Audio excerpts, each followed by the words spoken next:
Nós vamos conversar com o Guilherme Jaber, que é um escritor, é patrocinense, mas mora no Rio de Janeiro. E escreveu um livro baseado em patrocínio, e é uma história misturando ficção e realidade, e que parece que o pessoal vai gostar muito. Como é que foi que você decidiu escrever esta história? Porque você já é escritor, já faz outras coisas, né? É verdade. O meu fio condutor da história foi o fato de ter estudado na escola Dona Mariana Tavares, né? E lá eu tinha um amigo que morava fora da cidade, então ele ia e voltava a pé, só que ninguém sabia, entendeu? E assim, nas nossas conversas em 3 anos que eu estive com ele, 3 ou 2 anos que eu estive com ele lá, foi meu colega de carteira, ele sempre contava as dificuldades que ele tinha, né? O fato de ser pobre, os pais boias frias, não tinha recursos para proporcionar a ele uma condição melhor, entendeu? E então ele alimentava um sonho de um dia entrar na política para poder beneficiar ele, né? E as classes que naquela época eram menos privilegiadas, entendeu? E, quer dizer, o meu fio de partida foi daí. Eu, aos 12 anos, fui embora para o Rio de Janeiro, perdi contato com ele, não sei o que aconteceu, se ele ainda é vivo, se não é, enfim. Eu acho que ele tinha aquela coisa da autoestima baixa, entendeu? Então eu creio que ele, até o nome, o Moisés era verídico, era verdadeiro. Só que não era, a sequência do nome não era verdadeira, não batia. Então eu acredito que, mas o nome era Moisés Borges de Aquino. Ah, tá. E aí, você partiu desse ponto e fez o livro. Correto. E baseado em fatos reais e na ficção, você escreveu uma história que se passa em patrocínio, é isso? É isso. Real por quê? Porque os meus personagens, na verdade, eles transitam por estabelecimentos, né? Por exemplo, essa praça aqui, eu cito ela no meu livro, ela é real. Mas no meu livro, a história que se passa nessa praça que é real, ela é fictícia. Então, quando eu digo que eu misturei fatos reais com a ficção, é nesse sentido. Peguei uma história que era desse meu amigo, que era real, né? E expandi ela dentro da ficção. Eu trato de vários temas. Um deles é a questão do desnível social, que era a questão desse meu amigo, né? Então, eu falo assim, em leves pinceladas, bem suaves, né? Mas falo de política, entende? Ele entra para a política. Eu falo de preconceito, entende? Porque eu tenho uma personagem no meu livro que é a Paula, e ela é empregada na casa do Gilbert, que é meu segundo personagem, por exemplo, e ela sofre preconceito em relação à mãe do Gilbert, porque ela é aquela pessoa que quer mandar em tudo, quer ter o controle de tudo, e a Paula, por ela ser uma adolescente, ela, na história, ela gosta do Lourinho, entende? E os dois começam a namorar escondido, mas quando ela descobre, por exemplo, aí ela é aquela pessoa que não, ele não serve para você. Então ela quer arrumar um namorado para Paula, entende? E aí começa toda uma discussão preconceituosa, entendeu? Mas que depois é resolvida. Bom, esse livro vai estar à venda em patrocínio, né? Mas, por exemplo, quem mora no Rio de Janeiro e está nos vendo, pode comprar aonde esse livro? Então, o meu livro, por enquanto, né, tanto no Rio quanto aqui, ele ainda está sendo vendido no meu blog. No Google, Retorno ao Passado, a pessoa já vai achar. Aqui, a minha ideia é que todo morador, né, que cada patrocinense pudesse ter a oportunidade de ler, porque quem já leu só falou coisas boas. Quais pontos de patrocínio esse livro é ambientado? Luiz, eu fiz uma mistureba, né? Eu cito aqui, ó, essa praça, o Colégio Berlar, eu cito a Padaria Globo, né? Meu personagem, ele transitava por todos esses lugares.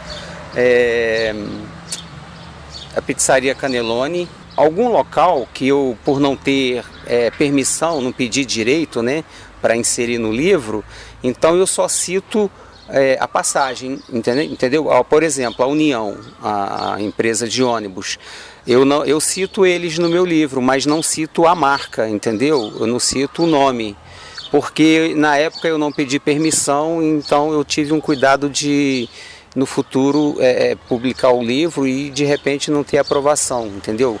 se eu tivesse especificado a empresa em si, entende? Então eu tive esse cuidado. Mas ele transita por esses pontos. Só que no meu livro, por exemplo, aí eu alongo um pouquinho, porque ele foi escrito em 98 e a cidade já tinha dado uma expansão, então eu cito que é depois do trevo. Mas trazendo para a realidade, a cidade, o final dela era ali na João Alves do Nascimento. E você cita a questão da produção local, né? Café, a produção de lavouras e tudo mais. Isso também você ambienta no livro? Ambiento, mas eu ambiento de uma forma assim, não sei se eu devo dizer, mas tipo assim, que impede a cidade de avançar, entende?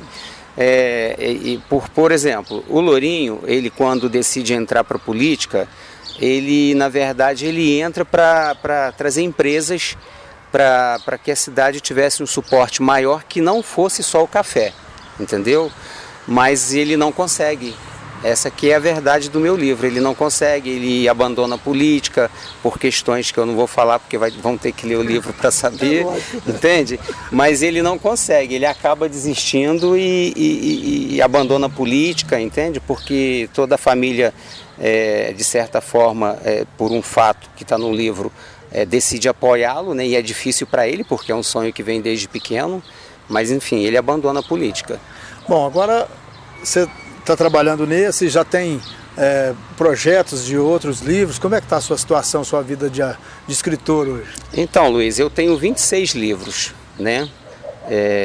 Se não me engano, 16 estão prontos. 4 livros são ambientados na cidade de Patrocínio. É o meu primeiro livro, né, que se chama Eterna Solidão, que foi meu carro-chefe no sentido, quando eu falo carro-chefe, não é que eu editei, que ele não foi editado ainda, mas é meu carro-chefe na questão de me tornar escritor, né, de fazer da minha pessoa, de me tornar, assim, não sei se essa é a palavra, o hábito de escrever, entende?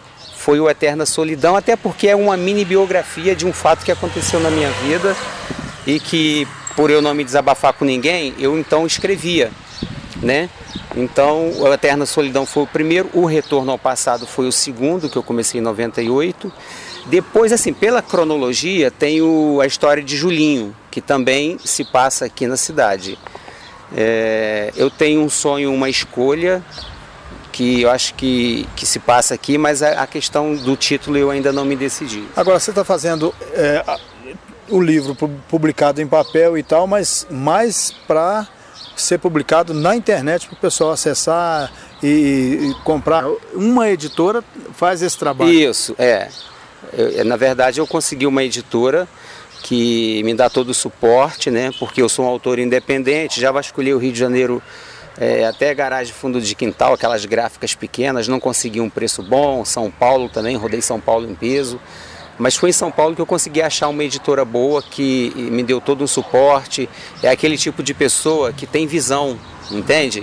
É aquela pessoa que perde tempo em ler um livro de uma pessoa que não é reconhecida e que, vendo ali um conteúdo bom e que ele passa, assim, que tem a possibilidade de ser comercializado, ele com certeza apoia. E foi o que ele fez comigo. Tem um site chamado Clube de Autores, onde as pessoas podem acessar tranquilamente, digita o meu nome, né, escritor Guilherme Jaber, ou Guilherme Jaber, ou o próprio título do livro, que é Eterna Solidão e Retorno ao Passado, e ela vai ter acesso à minha página. Isso até dá uma força para aquele escritor que não encontra editora e que quer publicar o seu trabalho, ela acaba ajudando as pessoas, né? É verdade. Eu, por exemplo, o primeiro passo que eu fiz, e eu falo para quem está ouvindo, e que escreve e não consegue ter assim uma luz, né? Não enxerga assim que caminho seguir, eu dou uma dica, salva o teu arquivo em PDF, né, já diagramado, se inscreva no site www.clubedeautores.com.br e lá você vai ter toda uma planilha de ensinamento, né? A própria pessoa pode baixar o livro lá no site, ela estipula quanto quer ganhar de direito autoral, entende? E você teve apoio aqui em Patrocínio? Como é que foi esse seu retorno ao passado aqui em Patrocínio? Para mim também foi um retorno, né? Assim, 2 semanas, né, de ralação, correndo atrás, né? Busquei o apoio e tive uma sorte imensa de ter as pessoas certas, né? que caiu assim no meu caminho e que me deram umas dicas assim que foram muito importantes, né? Então, o apoio que eu tive foi da União, que eu falei, que eu cito a União no livro, mas não cito o nome, né, propriamente, mas foi uma empresa que praticamente pagou a minha publicidade aqui na cidade, né? Se não me engano, foram 16. Quer dizer, você teve apoio para fazer esse trabalho aqui na cidade? Tive apoio, né? Mas eu vou falar uma coisa para você, Luiz. Assim, até um apelo para quem tem empresa em patrocínio e que eu acho que está faltando um pouquinho de visão. Incentivar mais a cultura. Eu acho que que nem as pessoas falam assim, mas o patrocinense não tem um hábito de leitura. Eu acho que é o contrário. Entende? Eu acho que se fizer mais umas campanhas focadas assim, para leitura, né, fazer umas campanhas literárias, entende? A biblioteca tem feito isso e até tem conseguido, né? Mas isso é devagar também. Mas eu digo assim, às vezes, por exemplo, eu sou patrocinense, né? Mas vamos supor que eu tenho um livro e quero publicá-lo, ou fazer uma encadernação, por exemplo, e lançar assim entre amigos. Quando eu digo campanhas, na questão do apoio mesmo, entendeu? Financeiro. Porque, por exemplo, eu tive portas fechadas, eu tive lugares que eu entrei que a pessoa falou, olha, o não você já tem. Então, quer dizer, eu falei, mas você não vai nem me dar a oportunidade de mostrar o meu livro, de falar do meu livro? Então, assim, quando as pessoas me deram essa brecha para falar, elas apoiaram. Entende? O que eu quero dizer é o seguinte... Mas acho que é assim em todo lugar, né? Não, é geral, isso aí não tem como. Mas assim, o que eu acho é que quem chegar a essas pessoas para pedir um apoio nesse sentido, eu acho que deveria ouvir um pouquinho mais quem está do outro lado pedindo, entende? Porque de repente ele está trazendo algo que vai beneficiar quem realmente vai apoiar. E de certa forma é bom para os dois lados. 2 semanas correndo atrás, buscando, falando, comunicando, sendo ajudado pelas rádios, né, por você, que foi uma pessoa assim, que caiu de paraquedas no meu caminho, que tem me ajudado muito, me deu ótimas indicações, entende? Então, assim, eu só tenho a agradecer aquelas pessoas que, de certa forma, estão no meu círculo, né, me beneficiando, me apoiando, me ajudando, e eu tenho certeza que não só eu estou ganhando, como elas também estarão ganhando. Ok, nós conversamos com o escritor Guilherme Jaber. Luiz Antônio Costa para a Rede Hoje.